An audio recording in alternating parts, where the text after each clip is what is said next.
Clocks are not usually considered very sinister.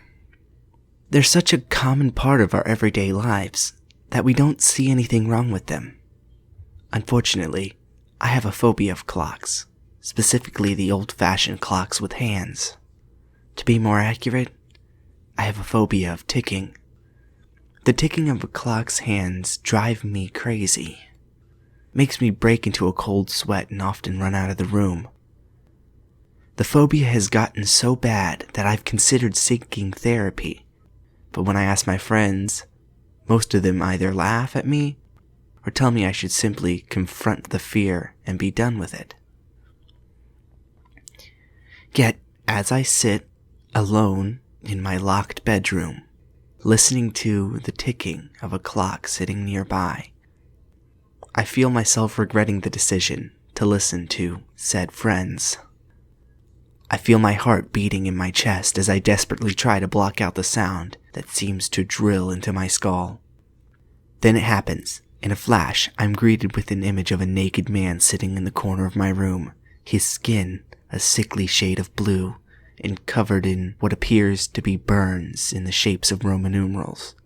The figure has no face to speak of. Instead, he has a horrible clock face that reminds me at once of how my phobia began. The ticking, ringing in my ears as the figure gets to his feet and sways from side to side.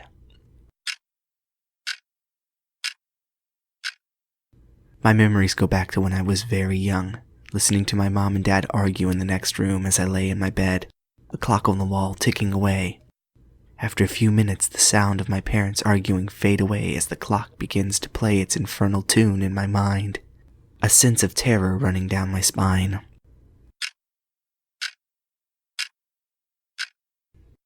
Looking in the corner of my room, which had a small night light at the time, I saw a figure in the dark, and my young mind instantly wanted to scream, yet I was frozen, almost as if in a trance, as the horrible figure rose and started to sway, showing the clock face where a human would have a mouth and eyes.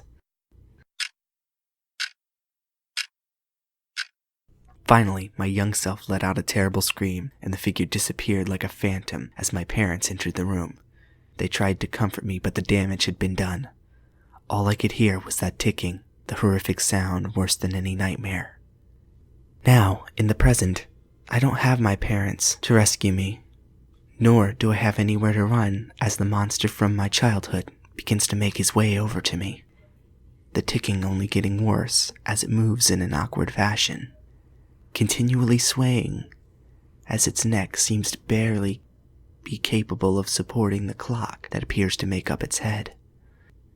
I struggle to keep myself from screaming out as I shake uncontrollably.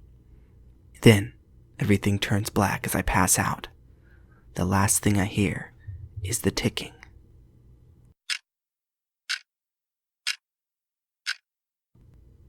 When I open my eyes, I find myself in a new room with white walls. After a few moments, I realize I'm in a hospital bed, and the nurse looks me over. She informs me I'd been found locked in my room by a friend, and I would have to stay for a little while the doctors did some tests. I simply nodded and began to relax as I closed eyes a little. Relieved to finally be free, I had faced my fears. Surely that was enough. Yet it only took me a few moments to open my eyes again as I heard a familiar ticking. Glancing at the clock up on the wall, the nurse left the room, and I felt a cold sweat run down me once more as I was left staring at that clock, the ticking continuing as I felt its presence in the corner of the room.